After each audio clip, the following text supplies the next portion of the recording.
Advanced revenue management, deleting revenue recognition plans. All right, so this is the last video around revenue plans, revenue recognition plans, right? And we're going to delete a revenue recognition plan. So here's Suite Answer 49240. You cannot delete revenue plans after revenue recognition has started if a journal entry is associated with the plan. To change the revenue recognition rule that is used for a revenue element, you must first delete both its forecast and the actual revenue plans. Then you can change the rule. When you update revenue plans, new plans are generated from the new rule. If you need to delete a revenue plan after recognition has started, you must first delete its associated revenue recognition journal entries. Go to Lists, Accounting, Revenue Recognition, Edit and Delete. Right, so let's go look. Now here you can see is the status. Right, so these are not, so there's one that's in progress.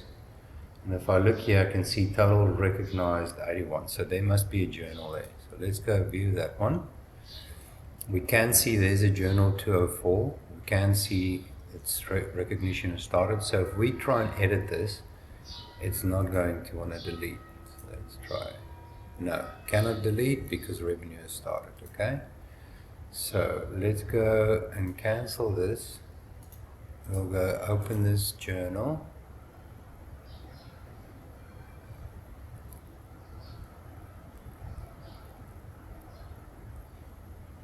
And we'll go edit.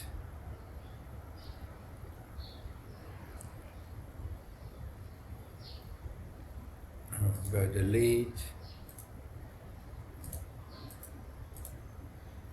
Test, delete. Right, so that journal is deleted. So if I refresh this page, this should disappear, right? Let's refresh. It's gone. Nothing recognized, so I should now be able to delete this.